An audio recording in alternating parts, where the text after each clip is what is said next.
Lesson 322.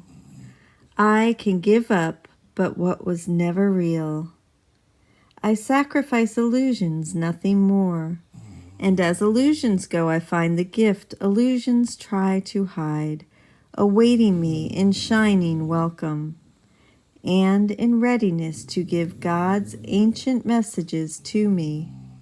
His memory abides in every gift that I receive of him, and every dream serves only to conceal the self, which is God's only Son, the likeness of him, the Holy One who still abides in him forever, as he still abides in me. Father, to you all sacrifice remains forever inconceivable, and so I cannot sacrifice except in dreams. As you created me, I can give up nothing you gave me. What you did not give has no reality. What loss can I anticipate except the loss of fear and the return of love into my mind? Let us go ahead and move into a silent meditation. I can give up, but what was never real. I can give up, but what was never real.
I can give up but what was never real. Lesson 322 and 323 deal with the important theme of sacrifice. While it is not a major theme in the workbook, it is prominent in the text and deserves some discussion here. Sacrifice is the reigning principle of the ego's thought system. If we are to get what we want, someone or something must be sacrificed, one or the other. In the beginning, it was God's love that was sacrificed in order to secure our individuality. Following the law of projection, once sacrifice was made real, we believed it would be used against us, and that God would in turn demand sacrifice of his sinful Son. Moreover, as the principle behind the birth of our individual identities, sacrifice also governs the world, not to mention being the ego's mode of self-preservation. Therefore, all selves emanating from that thought system share the belief that salvation means sacrifice. If, for example, the ego's God is to be saved from my sinful attack on him, he is going to demand I sacrifice. Thus we believe God asks us to give up something that is ours. This is the basis of many world religions and has been a crucial theme in Christianity. Jesus had to be sacrificed so we could be forgiven by God and share his eternal life. The ego thus has us believe that in order to retrieve God's love, we have to pay for it by returning the life we stole, thereby regaining it in the hereafter.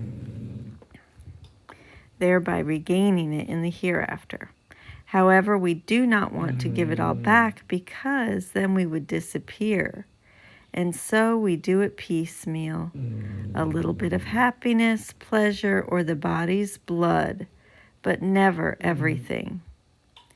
Since we believe God demands we give back the separated selves we have judged to be real, Jesus needs to remind us that we give up what was never real, and so salvation asks that we give up a thought system that was illusory from the beginning. Thus he explains in the text how his course requires almost nothing of you. It is impossible to imagine one that asks so little or could offer more. And that's from chapter 20, section 7. He tells us all that he requires is for us to let go of the ego, which is inherently nothing. To us, of course, the ego is everything, and so letting it go is deemed sacrificial.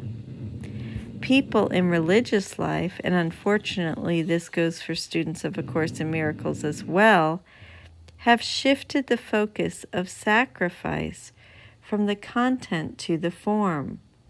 Consequently, they believe that God demands they give up pleasure, sex, food, money, and comfort. Thus does the ego twist the concept of sacrifice in its favor and has us give up certain behaviors, which leads us to believe we have accomplished something meaningful. However, the underlying ego thought system remains intact. The ego's motivation from the beginning.